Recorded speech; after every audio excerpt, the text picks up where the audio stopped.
Tricer podcast. Robert Clark, how you doing? Good, man. How are you? Doing really good. Robert is a guide out of Utah, and I don't think I had any guides on yet, and I wanted to bring a guide on and get a guy's perspective on things and kind of talk about guided hunts a little bit and how you got into hunting and pick your brain a little bit.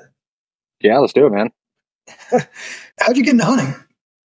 Basically, just at an early age, following dad and my grandpa and uncle through the woods, the whole bread bags over the feet, and then you slip your boots on, and just following family around, and then eventually got to an age where I could start going out on my own with my older brother, and just kind of excelled from there. Okay. So you say bread bags over your feet, keep your feet from getting wet. Yeah, I guess you guys don't have that too much in California, but no, yeah, that was one of the big things, because we didn't have all the greatest gear, and definitely the gear is taking such huge strides. But yeah, back in the day, we used to throw on a pair of socks and put bread bags over the feet and then put on another pair of socks. It was a good way to keep your feet warm and keep them dry. Do you think, because like I have kids, right? I have 5 kids, and I guess as I've gotten, like when I grew up, we didn't have a lot of money. So it's nice as I've gotten older, like to buy my kids decent gear. They don't have the best gear. A lot of times my kids get my pass down boots or they're running nice stuff. Do you think we have, is your generation tougher than like today's generation because of stuff like that? I would say to a degree. Obviously, I'm biased, but I would say to a degree. I know some older guides and some older hunters that, man, they throw on the flannel jacket and they're good to roll. And you're just like, here you are stacking on layers of merino and these absolutely great systems that we have now. And it seems like we're getting the same results almost to a degree. But I would say definitely the older generation, a lot tougher when it comes to hunting. Yeah. I mean, because I have all the gear. I mean, I own a gear company, I guess you'd say, right? So, but I guess it's nice to be comfortable, right? So it's not necessarily that we couldn't do it in real tree from Walmart, but it is nice to be comfortable and be able to have these layering systems now because it's available, right? So we don't want to not use it. I just feel like, I don't know, there's almost like this weird, like my kids, you don't really see them drinking from a hose, garden hose. And I feel like we all drink from garden hoses, right? Or you just don't, I don't know. It's just a different time than when we were kids. How old are you right now? 40. 40. Yes, you're right. I'm 37. It's around the same generation, right? The kind of a latchkey out there riding bikes all the time till dark, and you just don't see that anymore. No, and there's something to be said about that hose water. I don't know what takes place from the city water to the hose, but there's definitely some added strength in there. Yeah, for sure. Even the whole, and this is more so off the top of where I want to go with this, but like the whole bottled water thing. Like if you'd have told us when we were kids or told our parents that we were going to buy bottled water, they would have thought you were crazy. Oh, absolutely. Half the time I didn't even use a cup. I would just stick my face under the faucet. Yeah, for sure. So you're out there chasing grandpa around, got the bread bags on your feet, chasing dad around. I'm sure you grew up in Utah, yeah? Yeah, yep. Grew up in Utah. Where at in Utah? I grew up in Salt Lake City, sub-neighborhood of Rose Park. Probably about, I don't know, I'd say 20, 30 minutes away from any like really good hunting up in the Wasatch Mountains. So you grew up hunting the Wasatch, that's what I was going to ask. Yep, grew up hunting the Wasatch and all along the Wasatch Front. So Wasatch has got, you guys even have moose in the Wasatch, yeah? Yeah, absolutely. Yeah, we have the Shiras moose. It's the smaller breed of all the mooses, but you know, there's no such thing as a small moose. Yeah, they're giant. They're giant for sure. Tell me about your first animal. What was that like? Man, it was quite a long time ago. It was a small buck.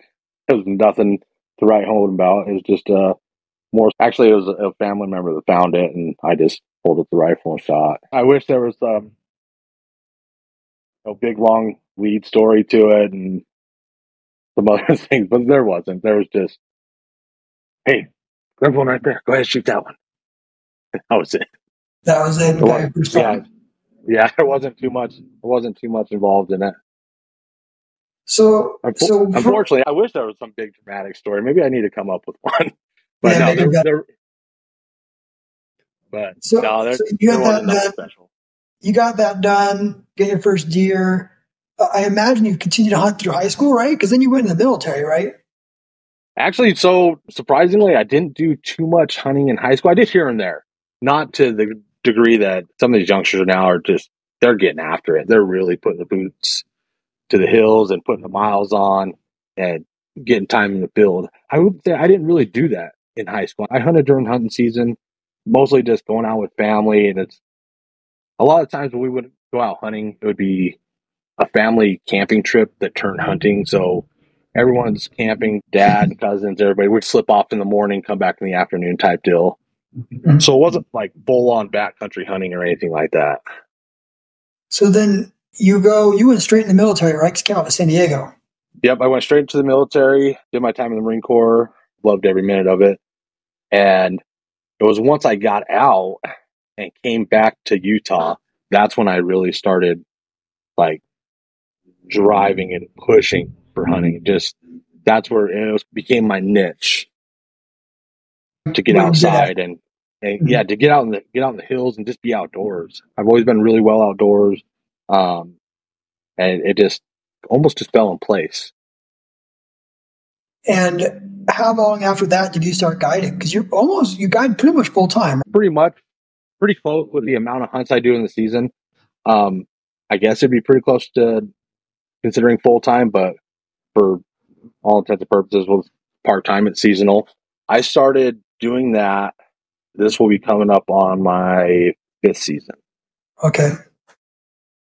And ultimately, what led up to it was I was doing a lot of hunting, I was doing a lot of archery hunting, and just through work and guys that I was working with that would get interested. Hey, what are you doing? Oh, I'm shooting the bow at lunch, so on and so forth. They became interested and started buying gear and bows. And hey, can I come with you this year? And that's when I just really realized that I get just as much out of taking somebody and showing somebody than going out and just hunting for myself. mm-hmm. It's something I really enjoyed doing. It was helping people out and taking new people and introducing new people into the outdoor world, to bow hunting and doing some rifle hunting. And you get a lot more tags, right? In theory, because you're hunting their tags now. So you get to be out in the field a lot more than your one elk tag a year, one elk tag every 5 years. You get to go on these pretty epic hunts. Yeah, definitely. That's how I wouldn't say I've always had a knack for the outdoors, but it wasn't probably until 2015 through 18 that I really started getting serious about hunting, doing some backcountry stuff, going out solo, and really just paying attention to how I was hunting. Because before, like I said, it was just going out with family and we go drive around and do the old road shuffle, and sometimes you see things, sometimes you don't. But then I really started digging deep and learning about patterns, hunting transition points, and just really started diving into it a bit deeper. Go into that more. You're saying patterns, transition points, versus just showing up out there and driving around hoping you see something. Now you're learning where they're going to be. Yeah, learning where they're going to be by the seasons, the elevation. Has it been a year with plenty of moisture and feed? Going back to transition points, continue with that. A lot of times, and I don't know, maybe a little bit different from everybody, but growing up, we'd go to lookout spots or we'd find a meadow that was accessible and we'd sit it. Mm-hmm. And so I was talking with Cody Rich about this not long ago, but why are you sitting? Well, yeah, I'm sitting there because I want to hunt. I want to shoot an animal. I want to harvest an animal. But why are you sitting in that specific spot? Really getting into, is this a transition area? Are they coming to and from this area? Is there bedding nearby? What is bringing them here? Not just sitting in a meadow just to sit in the meadow and watch it, or to look over an outcropping or anything. Just really trying to figure out, while you're hunting, what are you doing and for what purposes? Does that make sense? It does. It does. And at the same time, too, like, I feel like a lot of times we look at something and we're like, oh, that looks really good to me as a human, but we're not looking at it through an animal perspective. Sometimes, especially when you're personal, that open meadow looks awesome, but there's probably not going to be elk in there. If you were to go 1.5 mile over into that canyon where there might be a little bit of water in the bottom, that's what elk's going to be. Oh yeah, it could be a completely different story. And I guess that's what I'm talking about. That's because a lot of people will walk through the woods, whether they're walking with the wind or not, who knows what's happening. But they might just pick a spot on a log and say, I have a good vantage point here, and I have a good vantage point here, and this is a good place to sit. Okay. But is it though? You just picked a random spot in the woods. What's half a mile to your left? What's half mile to your right? Where are you in relationship to where the animal's going to be? And how much of that comes from preseason scouting and knowing an area versus just knowing if I dropped you into Idaho right now, would you have a good idea of where to go for elk without ever being in that unit? Without ever being in the unit, I mean, without doing some e-scouting or putting boots on the ground, yeah, I do fairly well. Just looking at the topography, looking for green patches up on the hillside, looking for quakey stands, shelves in a tree line. It'd take me probably a few days, but I'd track something down. You start figuring it out. Oh yeah. And how much of that is like now with you talking about e-scouting? How much e-scouting are you doing when you're going? I'm assuming you're drawing your own tags as well, going out of state or going other places. How important is e-scouting to that? E-scouting is huge because a lot of times you can't get out. We got families, people, full-time jobs. A lot of times you can't get out. So being able to e-scout and look at some maps and even go back historically and look at precipitation and some of those other things, it's huge. Absolutely. Looking at burns as well. Yeah, I feel like burns is another big one. Like by no means do I get started off on the level of you or Cody or these guys, but I do feel like you were talking about, as I've done this longer, I've only been doing big game hunting now for about a decade, no more than a decade. Things have started to slow down for me. And I've really started to understand how to find animals by spending a lot less time walking in circles and a lot more time finding animals. Because things have slowed down. I kind of started to understand the animals, understand there's going to be, like, especially my thing is coos deer. I can look at an area and know where deer are going to be and know where not to waste my time. Before I might have spent 4 hours glassing that there'd be no deer. You should learn where they should be. Same thing with elk. You learn they're going to be here, not out in these, especially I just hunted Arizona. And there's so many guys on these like rolling hills that have roads. You can get up and stop your F-250 on a glass run, but there's no elk. Exactly. But if those guys were to go literally as the crow flies a mile, but you can't get there with your truck, they would find, sometimes we were finding 10 bulls in a day just by kind of knowing what elk are going to do and where they're going to be and how they're going to react. Exactly. And that's what I'm talking about is people go out and sit on a hillside and they'll glass until their eyes bleed. Mm-hmm. But the area you're glassing, yeah, you might have a straggler go through there, but it's not where they're going to be. And that's tough in every unit. You can't just pick a spot and say this is where they're going to be. They make their own rules, but having the inclinations of just a little bit of experience of kind of being able to guesstimate some of their patterns and looking at feed and water of where they're going to be. So I was talking about bulls. If you're going to a unit that you've never been to before, what are you looking for in every unit, no matter what? I feel like it's pretty much the same no matter where you go. You need certain things. What are you looking for? Food, water, cover. Food, water, cover. Yep. Food, water, cover. And in between all those items, drainages that have shelves on them where they may want to bed down, heavy quakey patches, thicker pines, anywhere where they're going to have any of those three items in between on their migration path.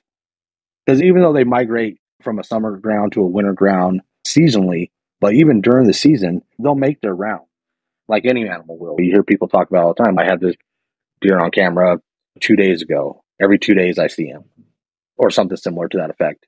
They're going to move from a bedding area to a feeding area to a watering.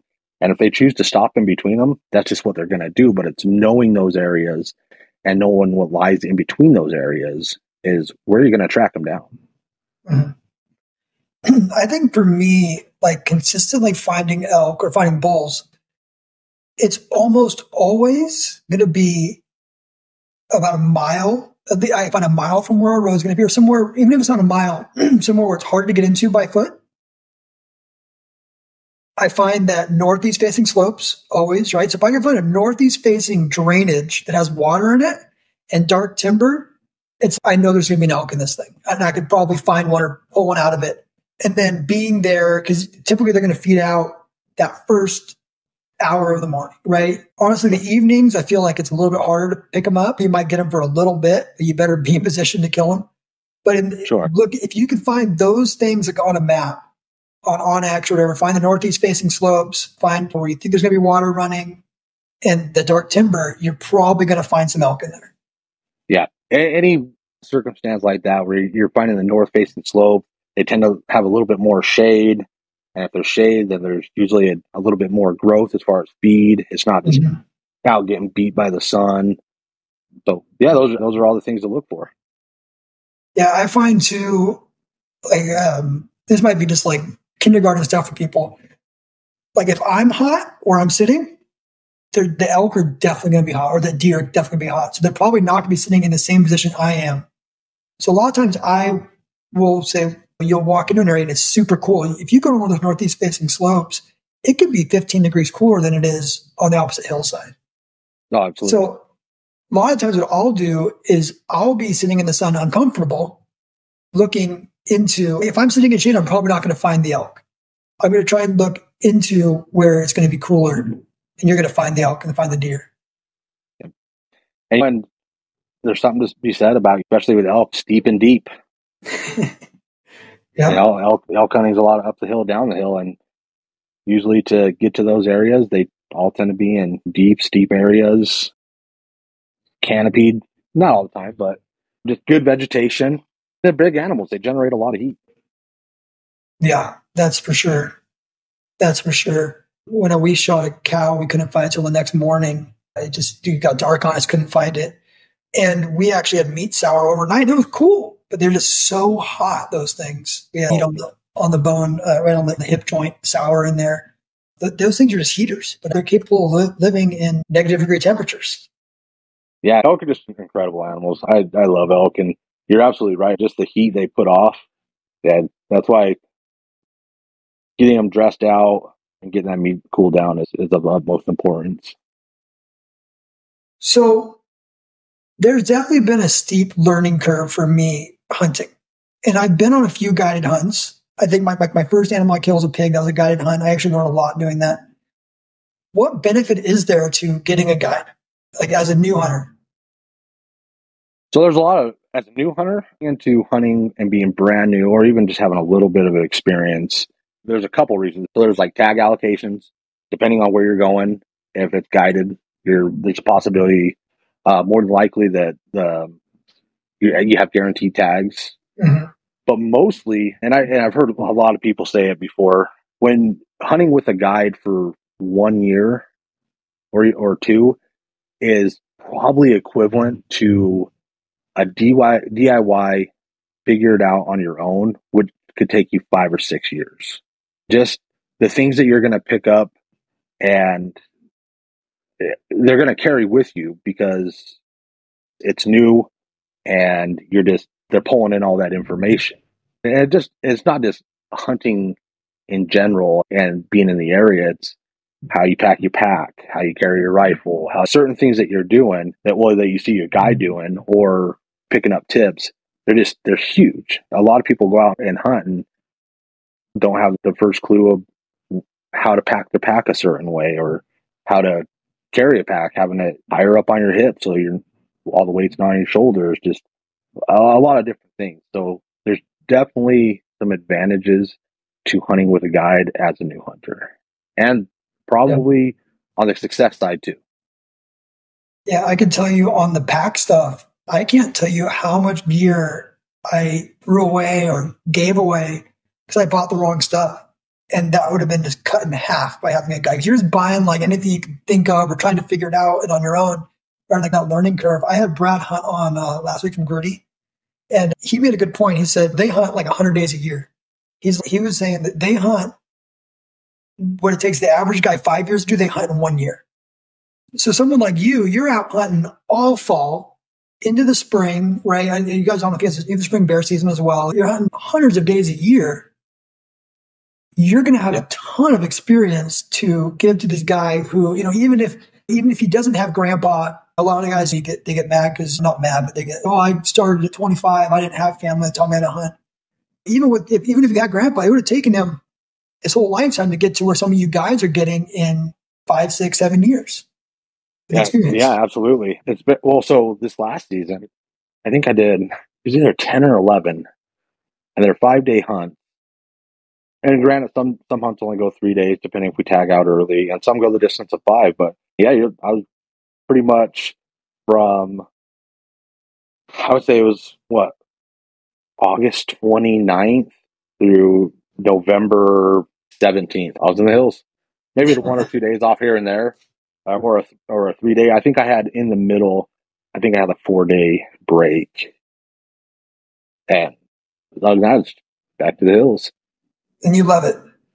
I love it. That's Can't awesome. get enough of it. That's awesome. Can't get enough of it. You hunt the rut. You hunt elk, obviously, right? Yeah. And then do you continue to go elk, or do you transfer into the deer and whatever tags are coming on? So with the CWMU, the dates are a little bit different. We get the elk in the rut, and we get the deer in the rut. What is CWMU? It's Cooperative Wildlife Management Unit here in Utah. Okay. With an outfitter being on private land, you can hunt all the season for the rut and pre-rut and post-rut. Okay. So we'll have elk hunters from early season in August for archery all the way through mid-November. Really? So you guys, are people buying tags from landowners? Is that what's happening on this property? On this land? Say that again? Yeah, so it's the landowners. The landowners have a lease with the outfitter, and the outfitter is allotted X amount of tags throughout the year they can sell, and then a percentage of the tags being sold go to public draw. Okay. So on CWMU. Yeah. So it's essentially a limited entry unit. Okay. And depending on the outfitter, they have X amount of tags to sell per species. I'm not sure on the exact numbers. That's between the outfitter and the division and so forth. But so I didn't realize that. So you could I could personally draw a CWM tag as a non-guided hunter. So CWMU tags are only eligible to residents. Okay. But for a draw. But being in California, if you could purchase, a tag. But you could draw a CWMU tag without a guide and go hunt that unit if you drew it. Yes. Okay. And that's really cool. And actually, I have the points to draw that this coming season. What is it? How many points does it take you as a resident to draw that tag? For rifle, anywhere between like 8 and 10, you're in the zone. Obviously, anything above, you got like a 1-on-1 opportunity. But yeah, between 8 and 10 points you're probably right on par with drawing that tag. And you're planning on drawing this year or trying to? That's the plan. And you're gonna do rifle, not like early muzzleloader? It'll be rifle. Okay. Yeah. I guess when I talk about muzzleloader, how do you feel about the new muzzleloader laws over there with the going to I'd say it's good. Me personally, I say it's good. It definitely has some pros and cons. I say bringing it back a little bit more to fair chase, fairness for the animal. I personally don't see anything wrong with limiting a muzzleloader to a 1 power because there's some awesome muzzleloaders out there, but I don't think you need to be taking super long shots with a muzzy just for the ethics of the animal. Yeah, that's how I feel about it too. I know Colorado did that. I'm from California, so we have open sights only. You can use modern muzzleloaders, but it has to be open sights.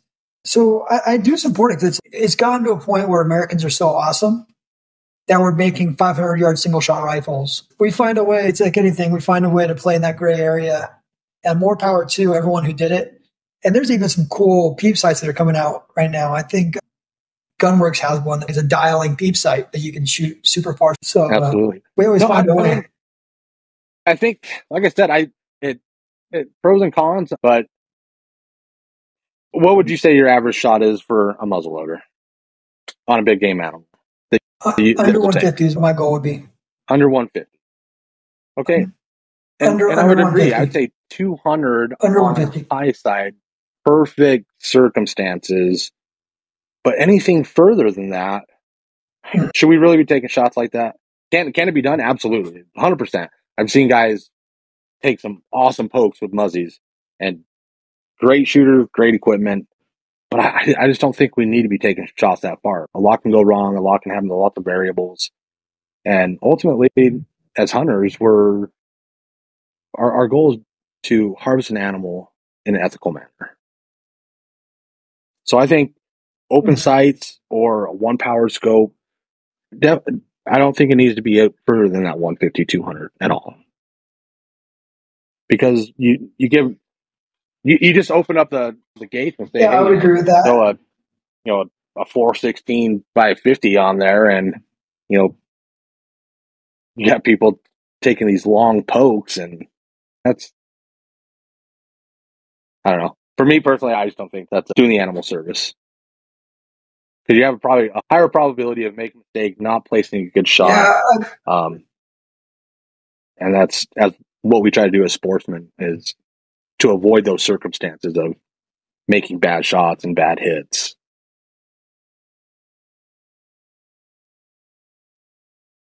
Yeah, and the same goes for me with rifles. Like, I have the bitchin' rifles, right? And they're fully capable of shooting 1,000 yards. And I'm turning it back and I'm like, man, like that 400-yard mark, that quarter mile is a real ethical range and under. And I'm actually kicking around. And this is just me. I'm not knocking shooting 700 yards, 600 yards. No, more power to you if you can do it. I just see so much stuff going wrong over that quarter mile mark, 420, just when the wind starts playing a role.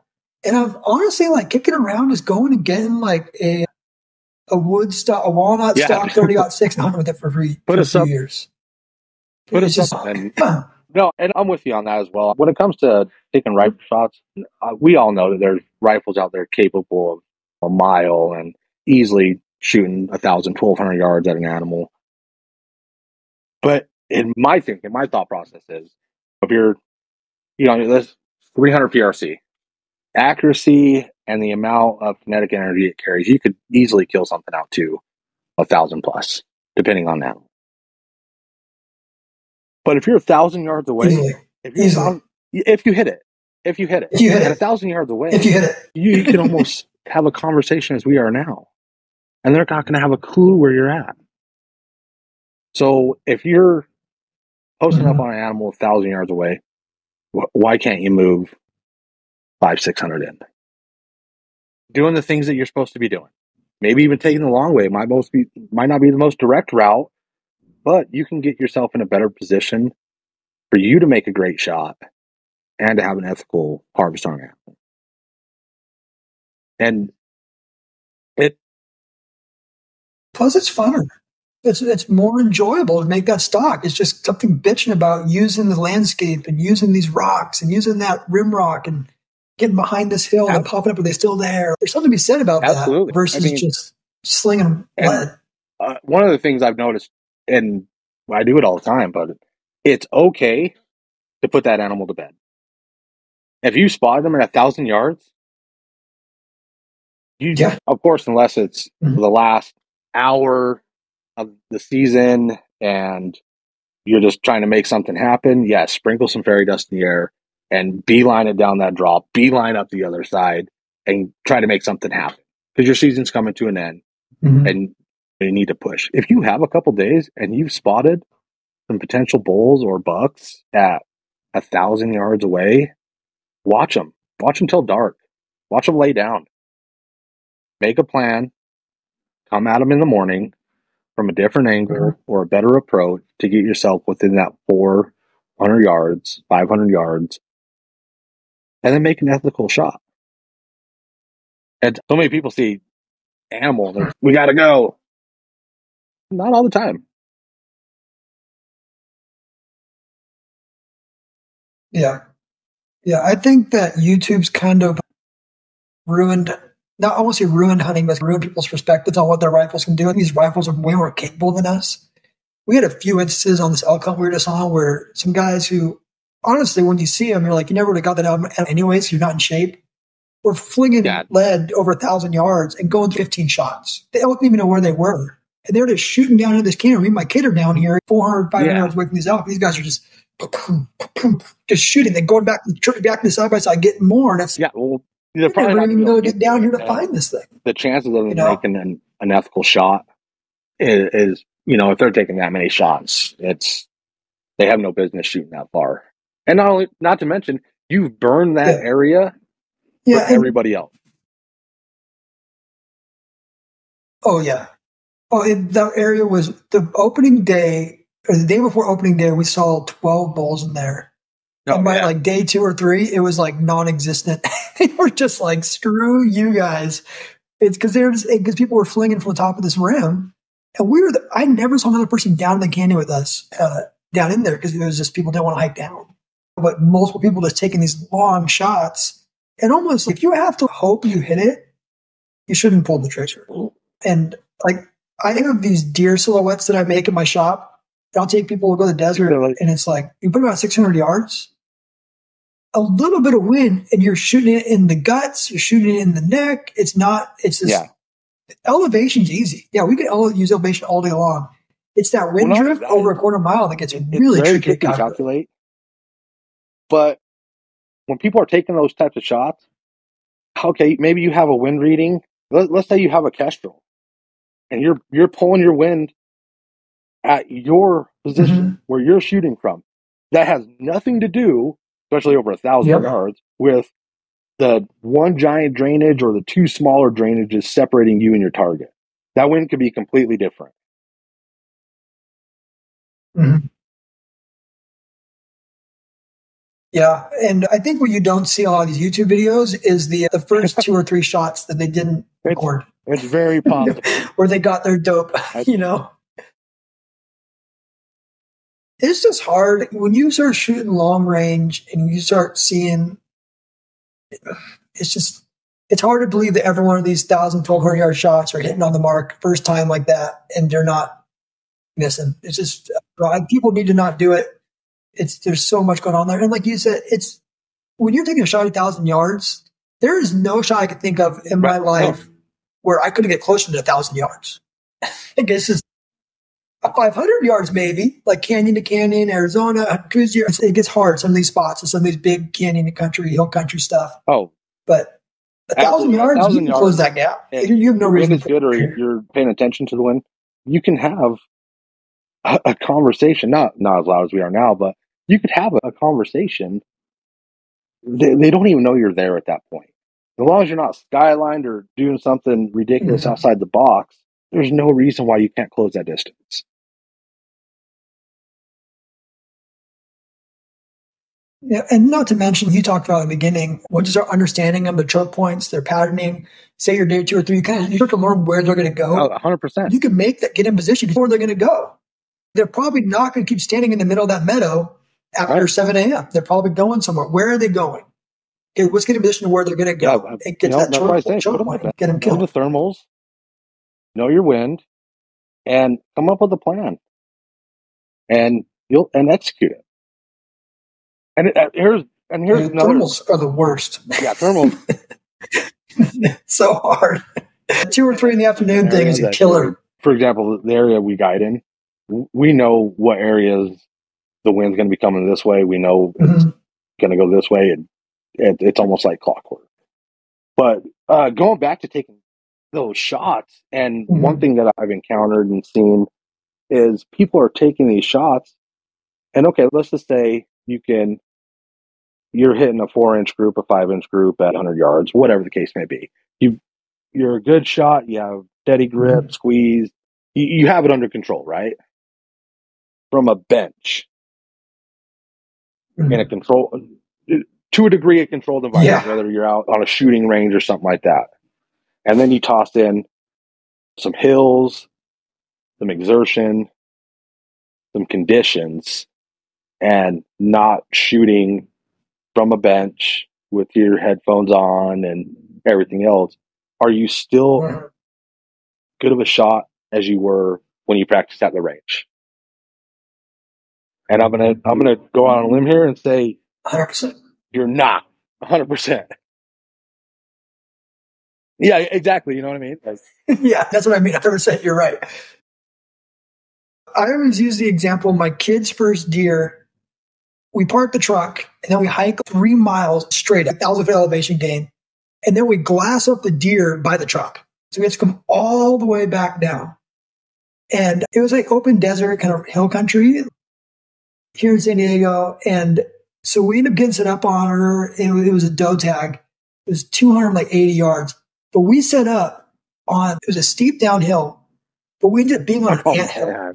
So we're getting stung by ants, and he's trying to get set up on this deer. And I had welts from these ants getting us. And that's a situation you're going to be when you're hunting. You like try and get into a scorpion, put your ankles into the back of your head, and try and shoot sometimes. Because you're not going to, it's like finding that perfect, awesome flat rock to shoot from, few and far between. Right? It's going to be this tough. Your legs going to be cramped up and tired, and you might be laying there for an hour, like we were on my kid's hunt. When he shot his buck here in Arizona this year, I had to take his boots off, because his feet went to sleep. Because he was sitting there so long waiting for this thing to step out, because his feet went numb because it was just and then, the position he was in, his legs. That's exactly what I'm talking about. There's just so many variables, whether it's swollen feet, ant hills, out of breath because you just beelined it straight up the hill, wind. There's just so many variables that come into play. Just slow down, close that distance, and put on a good shot. Mm-hmm. And I think that kind of brings us full circle to the guide thing. That's where you come in, right? As the guy who, like, my first time ever elk hunting, I'm coming out to go elk hunting. I'm excited. Every elk I see, I'm running after. I'm trying to kill them. And you're just saying, whoa, hold on. If you wait an hour, the wind's going to go downhill. We're going to walk into his bedroom. And then that elk is going to walk. We're going to walk into his bedroom. Exactly. And that's where that guide thing really does settle you down and help you learn some of that stuff. So what about this on the guide, going out with the guide? So there's this stigma, if you get a guide, it's not real hunting, blah, blah, blah. It's just you're guaranteed an animal. And that is not the case. I've been on not a ton of guided hunts. I've been on a few. And never once have I been on one where it was just like I walked out there and the deer walked up to lick my barrel and I shot it. No. Still a hunt. There are some outfitters out there hunted with them particularly, but there are some out there where they put you in a stand and let 10, 12, and 2, the feeder spins. For us, it's not like that at all. You're going to put miles on. You could go a few days without seeing anything. You could go several. There's a lot of things. There's a lot of variables that we can control, but there's a lot that we can't control. The weather, we can't, things like that. But no, if there's that stigma of, oh, I'm going with a guide, I'm just going to step out of the truck and I'm going to pop one. And no, if you're looking for a Western hunting experience, do your homework, pick a reputable outfitter, and you're going to have a Western experience. Even with all the amenities and things that come along with having a guide, you still can't control the animals. I would disagree with that completely. Yeah. And you guys are still, if it's snowing, you're out there. If it's raining, you're out there. You're still having to go and play the wind, you deal with all the factors that are in there. And you're competing with other hunters as well. An area like we're in, on our CWMU, you have a lot of educated animals. You have a lot of hunters coming in and out. You have a lot of guides, and they're just getting educated. The animals get educated real quick, and they'll teach you a thing or two. They'll humble you real quick because it's not that scenario at all to where you wake up, hop in the truck, go out, shoot something, come back. It's a lot of animals, and they're educated. If you go out there tooting your cow call, you sound like garbage, or you're doing it at the wrong times, and they're going to pick up on that. The average age class bull in our area is probably between 4 and 7 or so. I'm not a biologist, but you have cows in that area that are 10 plus years old, and they're educated. They know a thing or two. So I would go out on a limb to say it's actually a little bit more difficult. The only flop side of that is you don't have public pressure, but you don't have those other variables that kind of come into play. Mm-hmm. So I asked in the beginning, what's your horror stories? I don't have any. I really enjoy my clients. So if I'm going to start going on guided hunts, what would you say are like some of the pet peeves that you would really appreciate from a client? From show up with new boots, the whole thing. And be ready and have a positive attitude. Like I said, all my clients have just been they've all been incredible. I don't have a bad thing to say about any of them. Do I wish there was a few that could act a little bit better or shoot a little further? And we just got done talking about not shooting far, but we've had some people that come out and they're like, I'm good up to 100 yards. Okay. Back where they're from in Pennsylvania or, wherever the case may be, 100 shots is like a super long shot for them. It's crazy. And then we're like, where we're going to be going, you're probably in that 250, 300. So we're asking them to exceed, what they can do. But that just goes back to doing the homework with your outfitter that you've chosen. Call the outfitter, ask them what the expectations are. So I would say that for any guy, that's probably useful information to pass on to those seeking or potentially going on a guide hunt, is reach out to the outfitter. Ask them about expectations, about shot distances, weather, temperature, things of that nature, and then plan accordingly.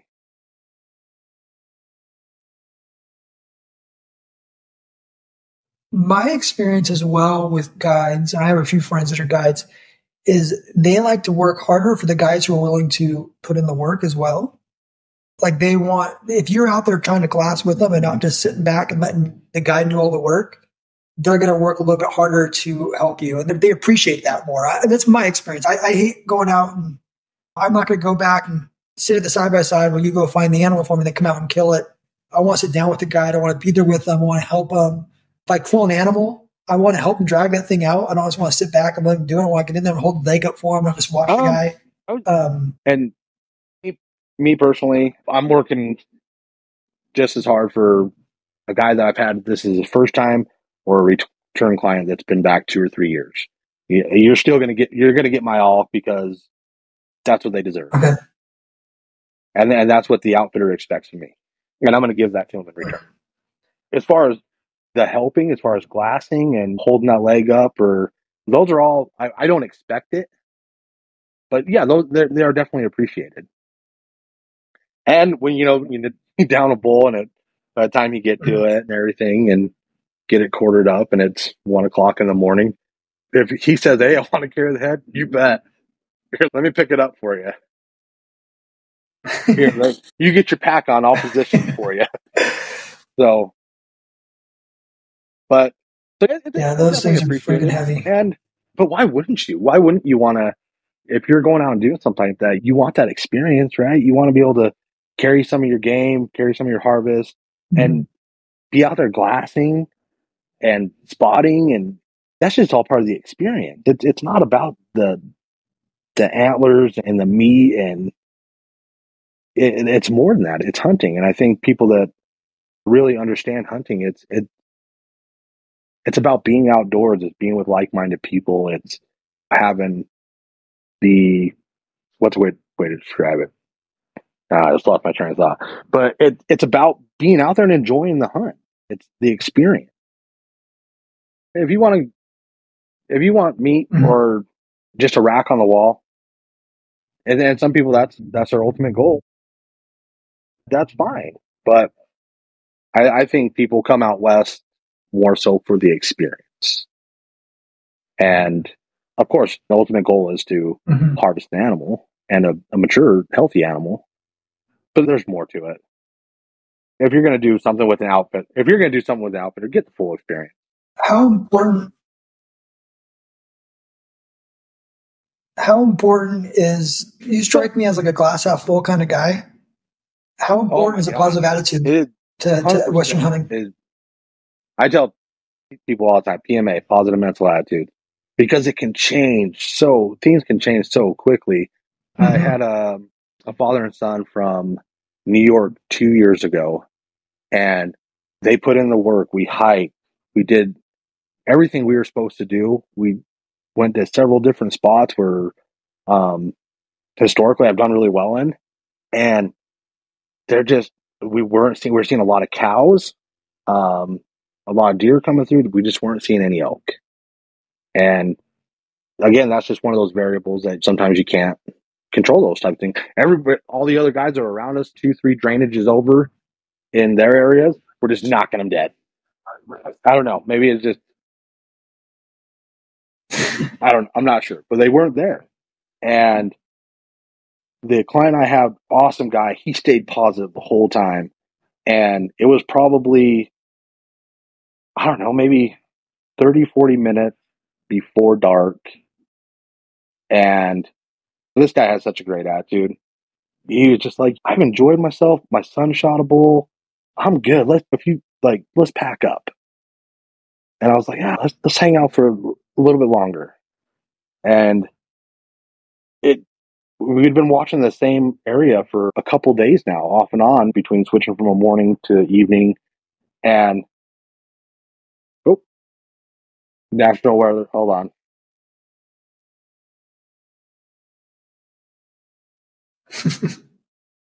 Storm warning. Okay. Yeah, we got some Arctic wind and some heavy snow coming in. That was the national weather alert. But he had such a great attitude, and like I said, we sat in that spot for several hours, blast the crap out of that area, and in an instant, like we stood up and we were just stretching our legs out, and he was just like, he started talking at a higher volume. Oh, this is the end of the hunt.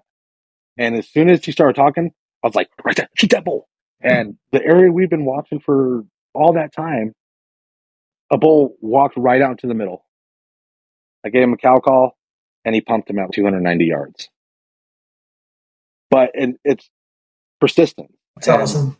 That guy could have easily, on the second or third day, threw his hands up in the air and said, oh, I paid this, and this sucks. And it brought down the mood of himself and those around him.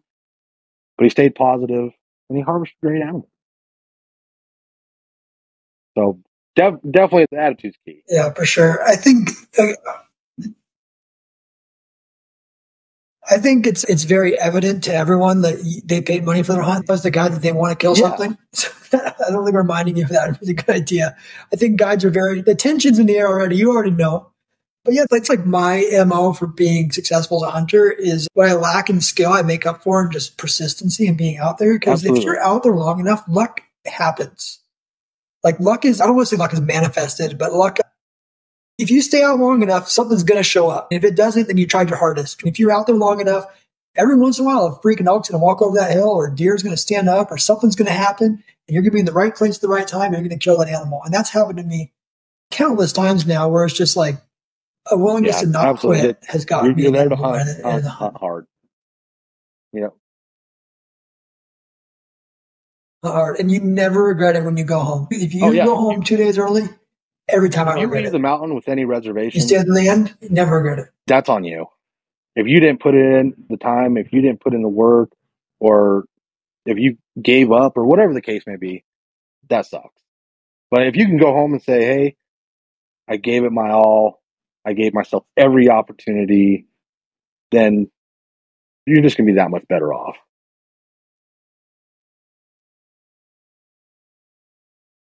Not only that, so now hunting season's coming to an end. Yeah, like tomorrow. I'm going to Mexico this week. That's just going to be awesome.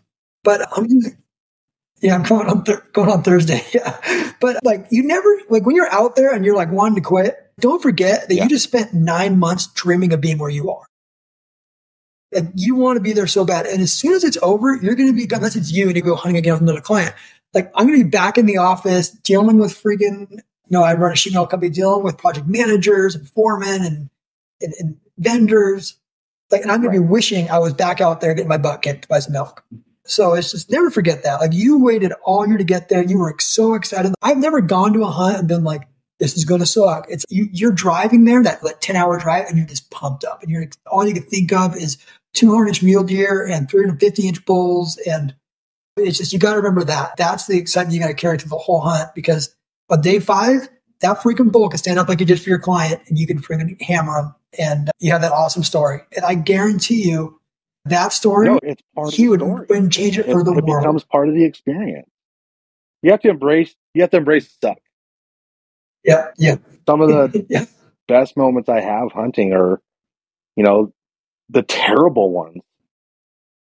Or me and my brother was like, even if it was something like a cow hunt or something, like, oh, if you remember that time, we freaking had inadequate gear and it rained, sleet, like we had all 4 seasons in one day, and we packed out, went completely the wrong direction and chose the worst route possible, and it took us 6 hours of just embracing this hell.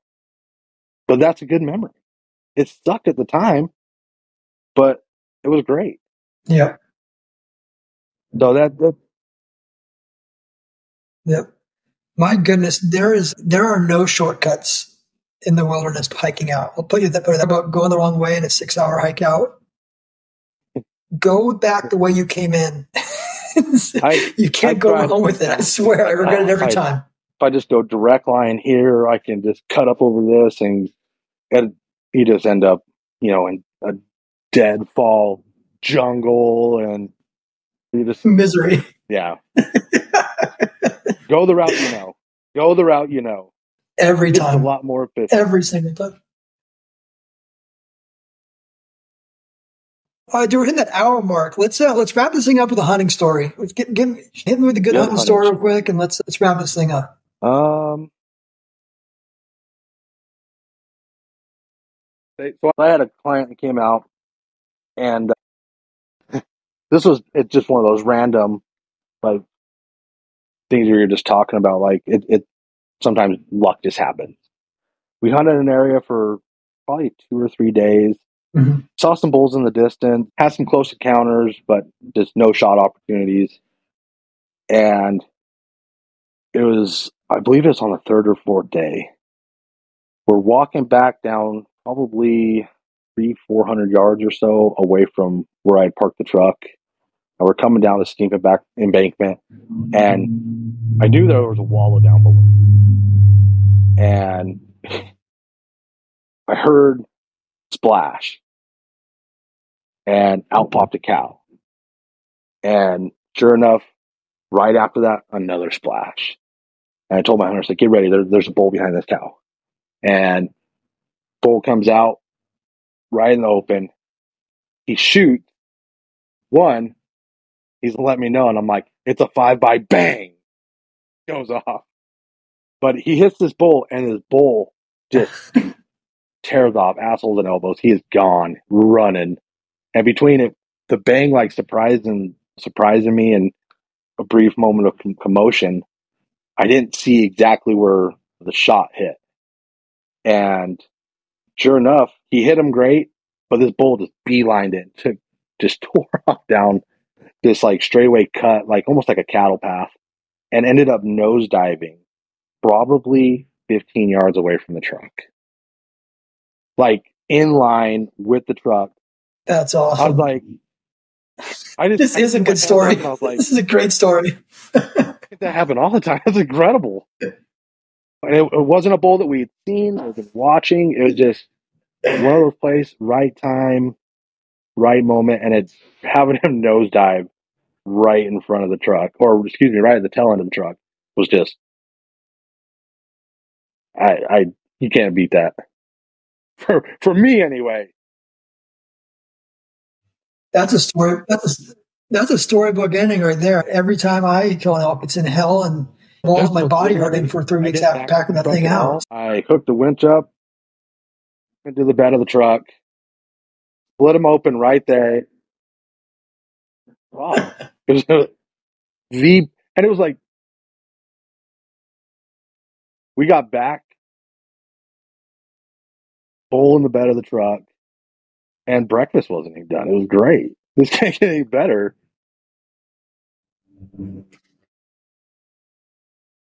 That is a total guide story right there. Robert, that was awesome, dude. So You're what if gonna we get want to online, hunt with you? you're Where do gonna we check go? out R&K Hunting Company. Numbers are posted all. The R&K Hunting Company, hands down, RK one of Hunting the Company. best outfits in Utah. Some of the best guides. I'd be willing to put up that statement against a great portion of the state. We have some of the best guides. The company itself is incredible. Land's incredible. Access, animals, you name it, you're going to get a 5-star treatment. And that's why they have the reputation that they do. R&K Hunting Company, and grab one of those Awesome. numbers and yeah, get in touch with them and let's talk about your next adventure. And then, of course, if you want to throw me out there as who you're requesting, that's cool. But you're in good hands with anybody you come in contact with R&K. Awesome. Robert Clark, R&K Hunting Company. Hey, No, what about I'm on Instagram? Want to go follow you on that? Are you public, Clark private, 10. anything like that? Or you don't? Okay.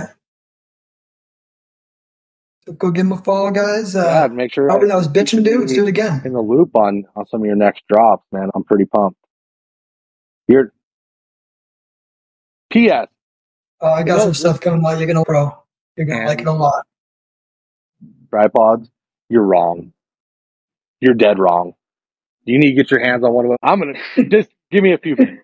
But these tripods are incredible. For the longest time, I would pick the beefiest, heaviest tripod and a video head just for stability, and so that way it can take the abuse that I'm going to put it through 50, 60 days at a time. I put my hands on Drew's tripod and pan head, and he told me, "Nah, I know you like the fluid head, I know you like the video head, but give it a whirl." I am blown away, and having that much less weight to carry and having the tripod that is just going to withstand whatever you need is such a bonus. I've literally used your tripod and propped up a bison. Like, it was getting ready to turn just a little bit from history. That's awesome. I shoved your tripod under there and it held. Carbon fiber, lightweight, panhead smooth butter. Like, get your hands on one of these tripods. You will not be disappointed. Awesome, dude. Just so everyone knows, Robert is not a paid Tricer Sports sponsor. Thanks, bro. I appreciate that a lot. I can't do without guys like you. This whole season, it's a keeper. Absolutely.